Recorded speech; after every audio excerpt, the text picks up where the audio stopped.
Após o dilúvio, as pessoas se reuniram em torno de um homem chamado Nirod. E esse era um caçador e com muita fama. E essas pessoas, decidiram construir um edifício alto. Algumas pessoas associam isso a uma tentativa de escapar caso houvesse um novo dilúvio. A Bíblia nunca disse isso. Mas eles se propõem a construir essa edificação para criar para eles um nome, certo? Ou seja, inflarem mais os seus egos. Dessa forma, começaram a criar tijolos para fazer esta grande construção, que chegasse à altura do céu. Esta era a ideia que propunham eles. No entanto, Deus disse: desçamos para ver como é que está os homens. Então, observando as obras e as intenções dos corações, percebeu que aquela obra era mal, porque ali ele não tinha o intuito de honrar a Deus, mas de se tornarem um Deus, se colocarem na posição de um Deus, inflarem os seus próprios egos. Desta forma, ele disse: desçamos e confundamos a sua língua. Foi assim que aconteceu. Então, quando um pedia tijolo, o outro dava massa. E assim, não houve uma compreensão naquilo que um falava e o outro entendia. E assim, por causa de não haver uma unidade, pois Deus disse: agora eles são um e tudo que eles intentarem fazer, eles irão conseguir. Ou seja, o poder da unidade é o poder de construir algo. E esse algo pode ser algo grande, bom, ou algo grande, ruim. Naquele caso específico, foi algo grande, ruim. E assim Deus eliminou. Como? Destruindo a comunicação. Deus agora envia seu filho, já não mais para dividir os povos, mas para uni-los em um propósito, uni-los em uma missão, uni-los em algo que os elevasse à santidade, Cristo Jesus. Então todos aqueles que se unem a Cristo tornam-se um com Ele. E se todos, tendo a consciência de Cristo e da revelação, podem sim transformar o mundo. Mas, com o passar do tempo, as pessoas também se uniram em prol de outras coisas e saíram do propósito, foco, daquilo que é a vontade de Deus. Então, começaram a construir coisas que se opunham a Deus.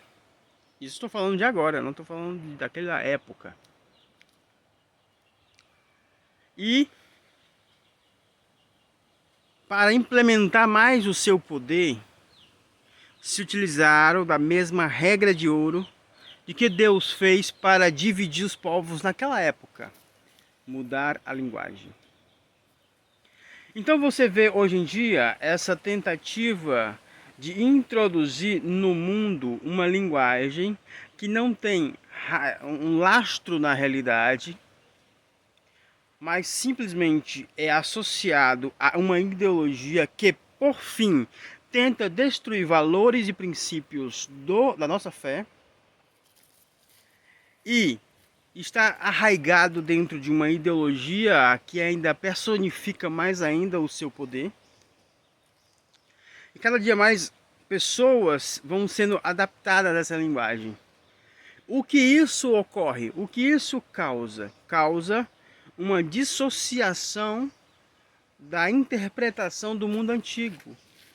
Daqui a alguns anos, se não houver tomado nenhum tipo de controle sobre isso, as pessoas daqui a 20 anos não conseguirão enxergar o mundo passado, porque haverá uma ruptura intelectual, haverá uma ruptura. E as palavras que serão escritas, elas não vão ser compreendidas, porque elas podem ter sido corrompida o seu sentido e transformada o seu sentido em algo ruim.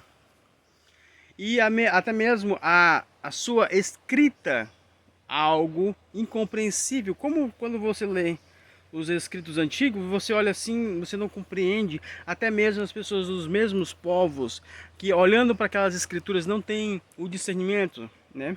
Somente os especialistas podem discernir. Dessa forma também podemos enxergar o que está acontecendo nessa nova era. Essa tentativa. Tudo aquilo que Deus usou para espalhar os povos por causa da sua corrupção, os homens estão querendo desunir os homens de Cristo para corrompê-los e usar as pessoas como massa de manobra. Dessa forma, tentando destruir todo o lastro histórico, social, cultural que essa linguagem trouxe e que formou a nossa sociedade. Então, precisamos, nós como cristãos, observarmos esta realidade e tomarmos uma posição a respeito. Então, a gente tem que olhar para isso e tomarmos uma posição. Que posição? Nós somos unidos a Cristo. E unidos a Cristo não existe mais branco ou preto, rico ou pobre.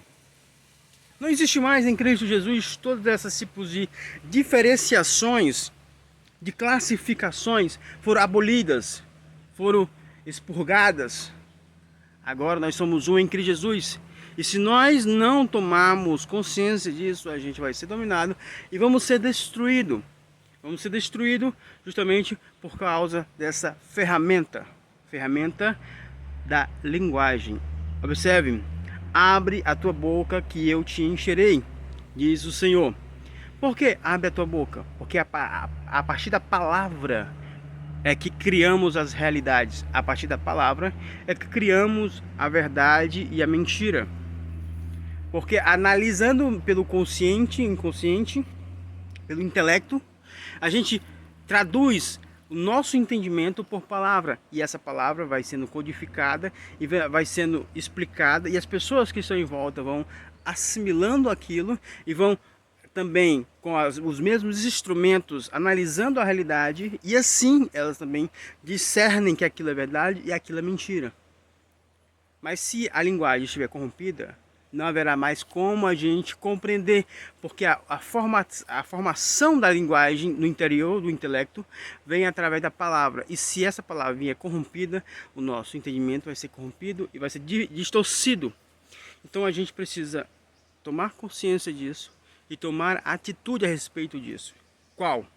A palavra de Deus, a pregação do Evangelho é a única arma contra esse mal. A única. Porque todas as ferramentas sociais, políticas estão instrumentalizadas para o mal. E alguma parte da nossa fé também foi também utilizada para a instrumentalização dessas mesmas mazelas. Mas precisamos tomar consciência disso para tomarmos uma atitude a respeito disso. Então, que essa palavra tenha falado com você e você tenha compreendido. Graças e paz a todos e até o próximo vídeo.